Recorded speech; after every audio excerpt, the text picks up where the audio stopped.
नमस्कार प्रणाम। हम भोजपुरी गायक सनी पांडे आप तमाम भोजपुरिया भगवान के दसों नौ जोड़ के प्रणाम करते हैं। आज सब लोग सुनले हुई कि नचनिया के नाच के नचनिया के कमरिए से कमाई गाना रिलीज हुई बा। भाई हम क्या बताई, हम बड़ी परेशान बनी। एक खाली रही तो बुझाई तो जोमन गाना हम गावत नहीं। तुरंत भोजपुरी के बड़का बड़का सुपरस्टार भोसड़ी वाला अपना के स्टार कहे वाला माधरचोद भइल बड़ा सर तोहनिए के पेट बारे माधरचोद तोहनी के गाना गावे खातिर।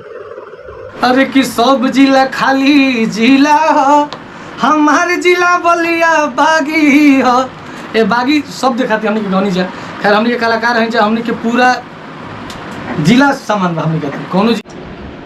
नमस्कार दोस्तों, आर के पांडे ब्लॉग में आपका स्वागत है। और अभी हम आ चुके हैं बलिया में हमारे सनी पांडे जी हैं। इनका गाना चोरी हुआ है, उसी विवाद को लेकर हम लोग को आना पड़ा है। तो चलिए मिलते हैं सनी पांडे जी से और जानते हैं आखिर कैसे ये विवाद हुआ है।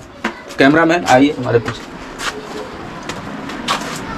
आप देख पा रहे हैं और भी हमारे भाई लोग मीडिया कर्मी लोग पहुंचे हुए हैं और हमारे प्रेम भैया है जो इनका ब्लॉग है। बहुत बहुत शुक्रिया। चलिए हमारे सामने पांडे जी और इनसे जानना चाहेंगे क्या कौन सा गाना इनका चोरी हुआ है। बताइए सनी पांडे जी, सबसे पहले हमारे चैनल पे आपका स्वागत है। सबसे पहले आप सबके प्रणाम बा और जो भी भैया के ब्लॉग देख रहा बा तमाम भोजपुरिया भगवान के तमाम श्रोता समाज के हमारा ओर से प्रणाम बा। सबसे पहले हम आपसे जानना चाहेंगे आखिर इतना आप गाली जो दिए हैं, इतना गाली इतना क्रोध कैसे आपको अंदर से आया, इसका क्या रीजन है? गाली दिहल शुरुआत बता दी जौन सवाल कनी गाली दिहल लगता है। गाली केहू शौक से ना दिला और गाली से बहुत बड़ा स्टार थोड़े ना बन जाए। गाली कोनो बहुत बढ़िया चीज़ थोड़े ना। कितना लोग तो गाली देकर ही स्टार बन रहे हैं। जेकरा शौक बा बनो, जेकरा कुछ ना मिला वो गाली देला।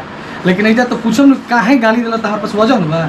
हाँ ये तो आप बता सकते हैं। वजह है ना, एक ही कलाकार के अगर लगातार गाना के चोरी हुई, सब गाना में चोरी होता है तो फिर मैंने हम क्या करी। एक मतलब यही बेटे कि हम गावते बन दूसरा खातिर।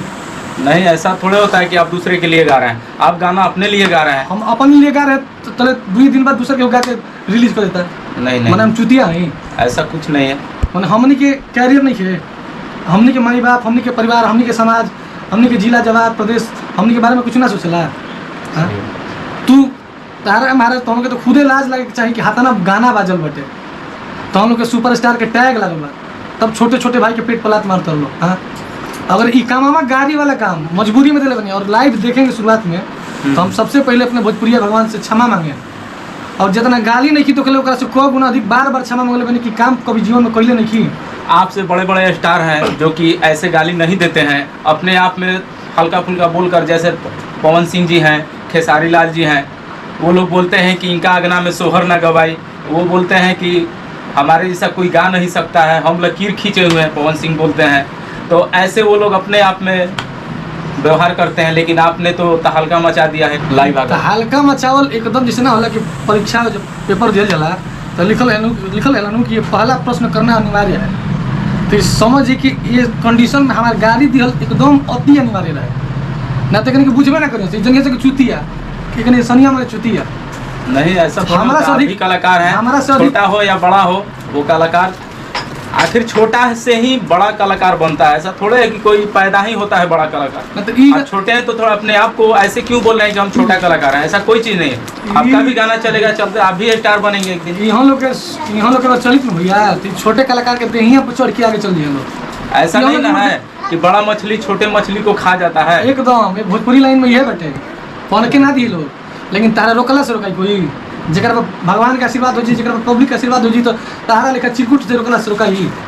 कौन सा गाना आपका चोरी है पहले ये बताइए। गाना हम गौले रहनी नचनिया के कमाई। गाना नचनिया के कमाई बनी, 3 दिन बाद हमने खबर लगे। अरे हम पटना से एक भाई हमारे फोन किया कि भैया राहुल गाना चोरी हो गई बेटे और शूटिंग होता नचनिया के नाच के नचनिया के कमरिए से कमाई बा। तो हमने के सोचनी जा कि जब हकीकत सामने नहीं आई तब लेकर अपेक्षा लिहल कोनो मूर्खता का हो सके कि लगाओ तो बजाओ तो तो हमने के पटाई लग जा। एक दिन बाद हमने के लगातार लोग पोस्टर भेजल कि देखिए कमर के कमाई।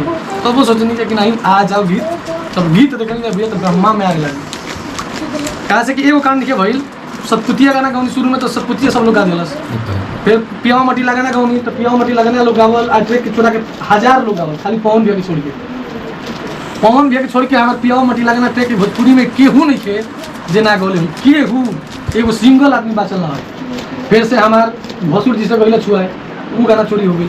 फिर से सब जिला हमार जिला बलिया बागी अगौनी तो सब लोग गा दिलस कि हमार जिला तो जिला बलिया बागी तो है ही, क्योंकि आप जैसे गीतकार कलाकार हैं बलिया में, तो आपने तो बलिया को बागी बनाइए दिया और पहले से भी बलिया बागी है।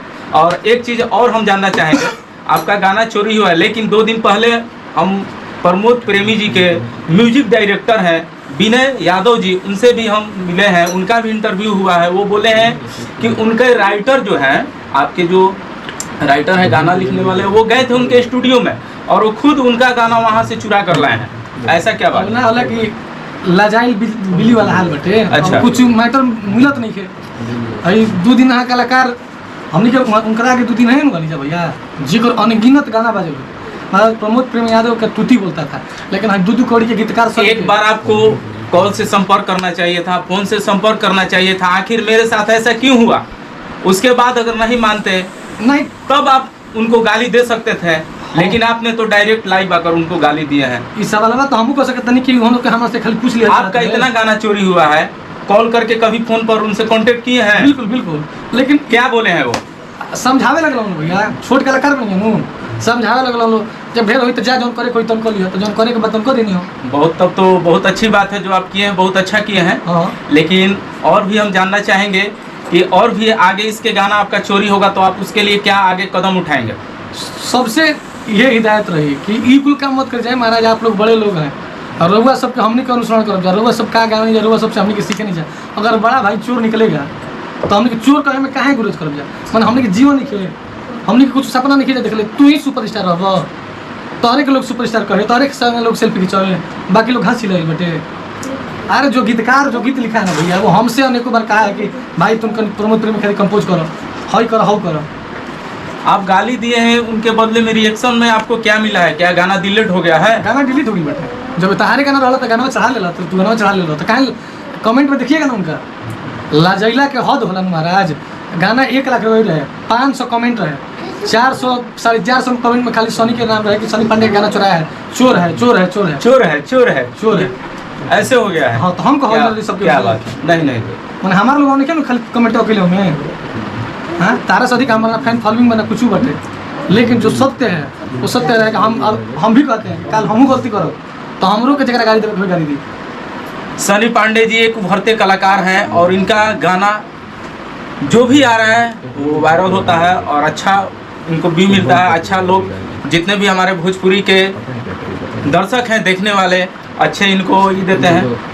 तो हमारा जीवन भैया तो दूसरे लोग के बनाओ। हाँ हाँ, भोजपुरी तो कहने का मतलब है कि आगे अभी आपका कौन सा गाना शूटिंग हो रहा है? इसके बाद हमारे तमाम गाने की शूटिंग वही करती भैया। अभी इसके बाद जो गाना आपका ये हुआ, इसके बाद कौन सा गाना आप भाई बलिया तो फिर से गाना आवेला आप गा सकते हैं? ना गाय गवाला के बाद डकैती डाली उधर से तो पहले ही गा देती, क्या करेंगे से।